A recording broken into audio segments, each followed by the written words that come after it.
Hello, I'm at Goodison Park watching Everton play Burnley. You're probably wondering what all this has got to do with history. Well, history isn't just about old buildings like castles or churches. There's history in a name, like Everton's nickname, the Toffees. Or history in a custom, like the toffee lady throwing sweets to the crowd. The toffee lady comes round like this before every match at Everton.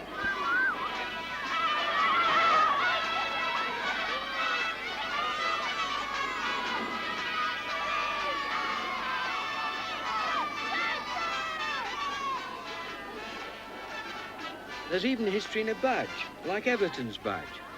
It shows a round building with a pointed roof and what looks like a window with bars. That building's not far from here. It stands on its own with a fence round it. What do you think it is?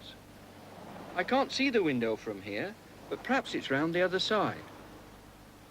In fact, nowadays there's no longer a window in the building, but here's a clue. If you look carefully at these stones, you'll see where there was once a window before it was filled in. It's an odd-looking building, isn't it?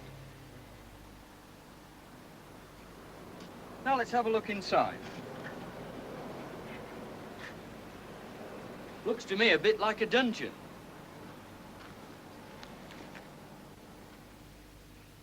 In fact, it is a kind of dungeon.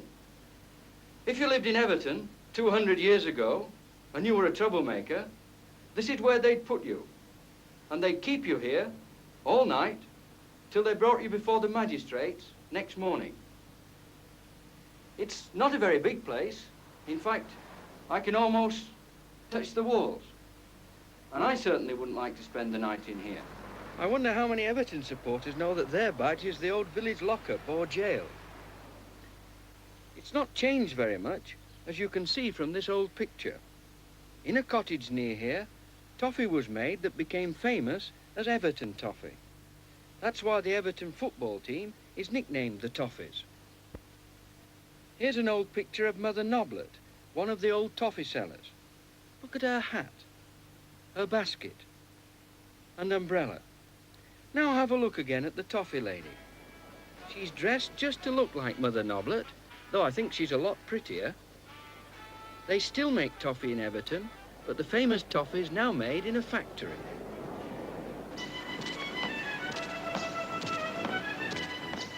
Here's the toffee, all soft and sticky.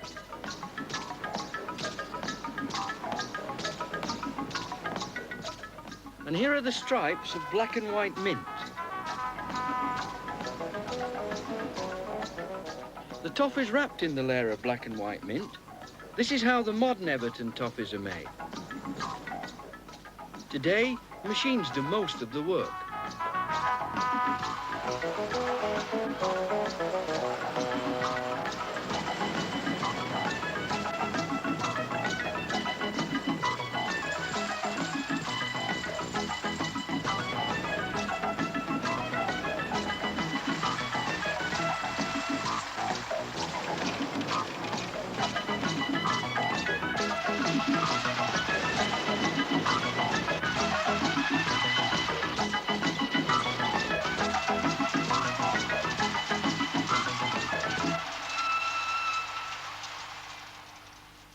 Everton overlooks the River Mersey.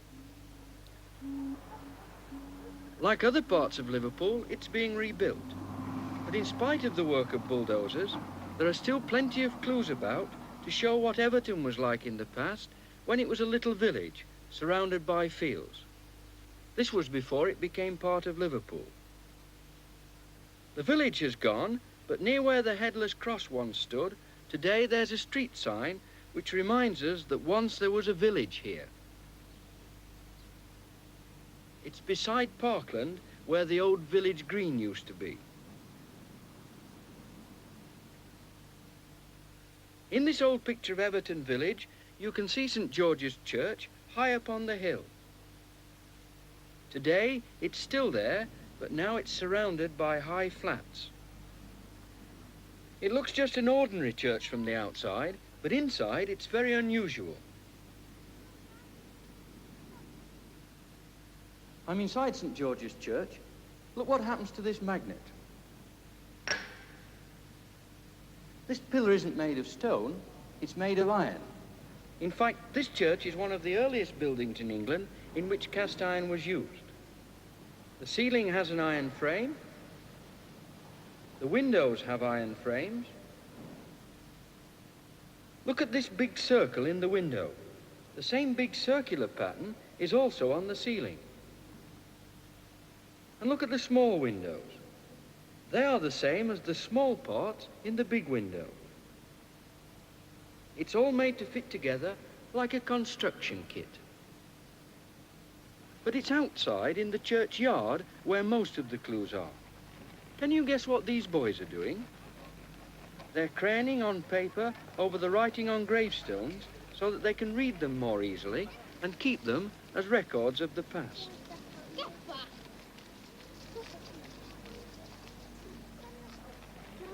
The writing tells you what people in Everton did in the past. Here's the grave of a merchant who might have sold sugar or cotton brought to Liverpool from the West Indies or America.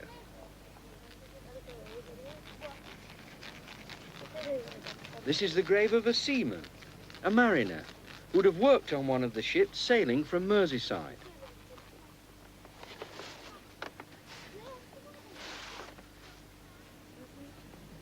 And here's another clue to the past. Look at this boy's badge. It shows a beacon, which was a big fire usually lit on a hilltop to warn people of danger. His school's near this church where the old beacon once stood. A nearby street sign gives us another clue to this. Today, there are lots of modern council flats and council houses in Everton, but you can still see the kinds of houses that were built long ago. These houses would once have been the houses of rich merchants. They're big houses, and you can see that the people who lived in these houses were rich because they could afford to have the houses made fancy with balconies and pillars. Look at the pillars. They don't hold up the doorway, they're just for decoration. Down here is the servants' entrance, not at all fancy. But look at the balcony. You can't sit out on that, it's just for decoration. It's made of cast iron, and you can see it has a very fancy pattern on it. Outside the doorway of a big house like this, you usually find a round cast iron cover. It's a coal hole cover, and the coalman would tip coal down here to the coal hole underneath for the servants to make up the fires with. Some are still in use today. Now, what do you think this was used for? Well, the streets of Everton weren't swept as regularly as they are today, and outside the old houses, you can still find iron bars like this one.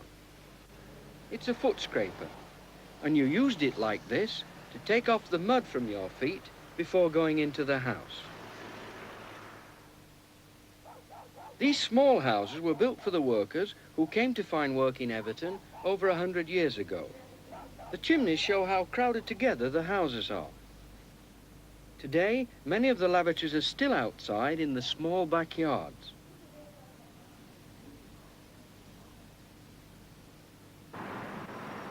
You can find lots of clues about what Everton was like in the past along the pavement. and in the road.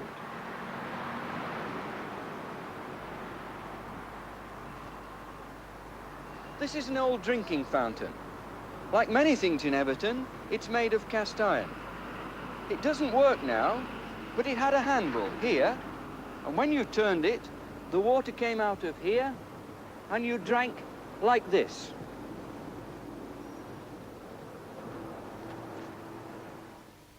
Here's an old picture of one, and this one's got a metal cup.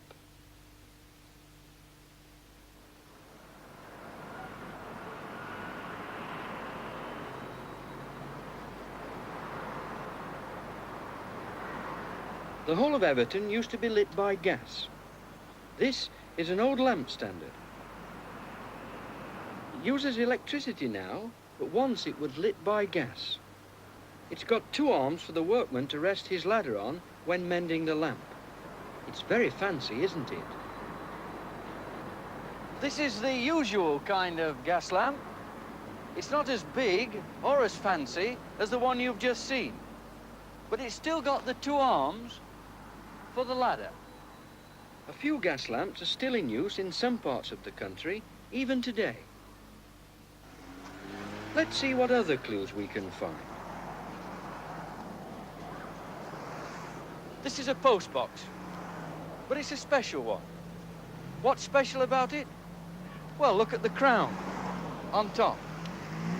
These postboxes were made in Liverpool about 100 years ago. The slit for the letters slopes downwards, which was a bit unfortunate because it let the rain in and all the letters got wet. They didn't make many of these, and one reason was the hinge. You can see it's on the outside, and it was too easy for criminals to force them open and get at the contents of the box.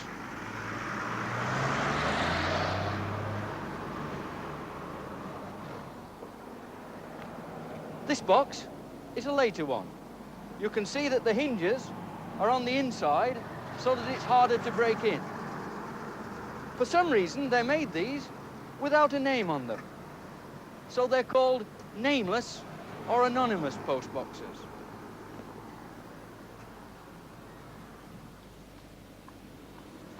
People didn't like the nameless postboxes, and you can see that this has been made with a name. Post Office. And the slit here slopes upwards so that the rain doesn't get in. And down here, you can see the initials of Queen Victoria, who was queen when this postbox was made. V for Victoria, and R, which stands for Regina, the Latin for queen. This one has King Edward VII's initials on it. It's a bit difficult to work out, so I'm tracing it for you. You can often tell how old an area is by looking at the postboxes and finding out when the king or queen lived. Here are George V's initials.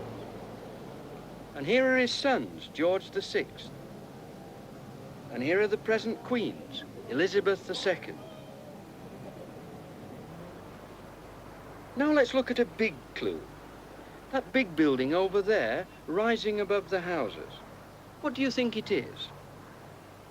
It looks big enough for a castle, but this part looks more like a church. Well, it's a huge water tower. Before it was built over 100 years ago, lots of people in Everton wouldn't have been able to have water piped to their homes. And this very big wall, which looks like a castle wall, was built round the underground reservoir, the big tank where the water is stored. Of course, you don't have to live in Everton to find all these sorts of clues. You can find them anywhere, if you look. See how many clues you can find where you live.